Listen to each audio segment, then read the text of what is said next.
you go onto the street and you ask the question of which is better for the environment, a paper cup or a similar sized foam cup, the answer would always be the paper cup. And interestingly, when you say people they're wrong, they get a very big surprise on their face, and then you have to explain. And the simple reality is if you weigh this and you weigh this, this is a lot less in weight. Just to start there, we'll tell you that there are less resources here to start with. This is actually 96% air. The main problem at the moment is that for many of the commodity polymers, they end up in the environment in places like waste streams, and they are very slow to degrade.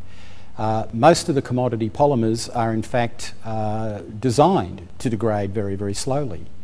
If you think about your supermarket bag, you don't want it to degrade on the way home with your shopping in it. Clearly its lifetime has to be longer than that. And I guess unfortunately for the environment, many of our commodity polymers have very, very long lifetimes in the environment. So if they're misused in any way, they end up in streams or at the roadside or in other places where we don't want them to be and cause problems.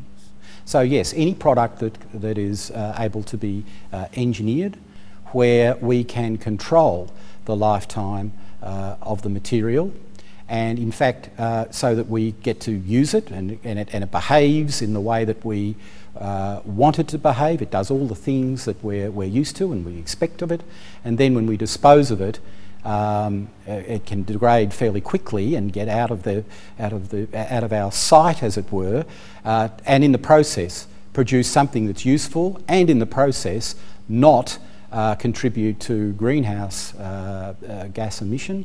Then that would be something that would be highly desirable. Well, we moved into our current premises here at North Rocks in 1978, and I remember as a kid, there'd be a great place for an indoor cricket centre or a go-kart track. We had lots of room. We bought 4 foam cup machines in the early 80s, and then within 6 months we had 50% of the Australian market, and then things have gone from there into the plastic cups, plates, lids, bakery containers, to what we do now. We asked Dr. Michelle if we could make a foam cup biodegradable, because that had never been thought of in the past. Victoria University, like many other universities in Australia, work in strategic partnerships with industry to try and develop innovative new technologies, and this is one such example where we've started off at a very early stage in the development of the technology, and we are in the process of seeing that through. It was Dr. Michel Lefebvre, and he's an adjunct of our institute, and he came to us with an idea from REMA to test some biodegradable plastics that they had produced. And so we agreed to set up the test apparatus, and it went from there.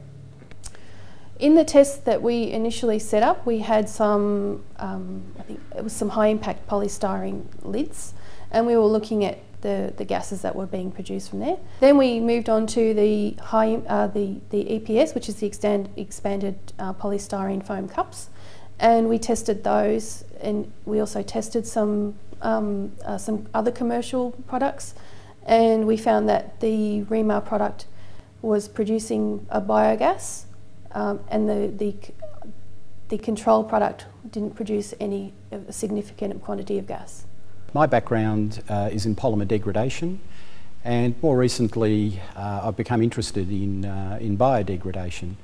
It's only fairly recently, with the focus on the environment, that we're now starting to look at studying more closely biodegradation of polymers, and in particular looking at the rates at which polymers degrade. This is some high impact polystyrene lids for beverage cups. So what we do with this is we take 15 grams of this sample, cut up into regular pieces. We put that inside our vessel, which contains the inoculum. We mix it together and then we add it into the vessel. We seal the vessel with a rubber stopper. The inoculum and the vessels go inside the oven here, we have the plastic tubing which is coming out of the oven, and that's where we're collecting the biogas. So we've got these non-return valves here, so the gas can only come out one way, can't go back in. And we're collecting the gas that's being produced inside these plastic bags here. So these are oxygen-proof bags, and then we've sealed them at one end, and we've got the inlet from the tubing going inside there, and we're collecting the gas. So this is a double-blind study, so we have 6 sets of samples, and we don't know what these samples are. And we can see that already we've got some gas being produced in bags 1 and 4, and we would be expecting gas to be produced in the other bags shortly. And I guess it's true to say that we're just at the beginning of the science now, at the beginning of the journey really, to be able to measure more accurately the rates at which polymers biodegrade and the conditions under which they most effectively biodegrade to produce products that are useful to us, like for example methane.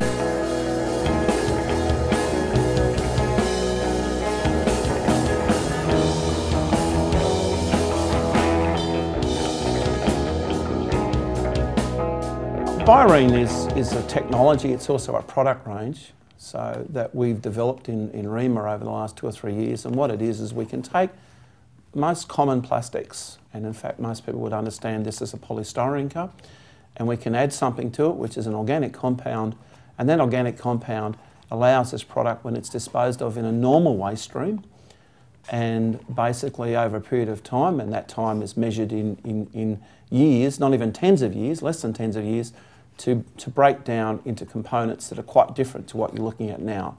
And those components are what we would call humus, or in fact something along the lines of indistinguishable from soil. Also, the other thing it would break down would be what we call biogas. So biogas is carbon dioxide and methane. There's various gases that can be produced, predominantly carbon dioxide and methane, and the object of the exercise is to measure the relative proportions of those, and if all goes according to plan, then there would be hopefully more methane than there would be carbon dioxide. So what will happen is the microbial activity will occur, it will break down the polymer eventually over a period of time.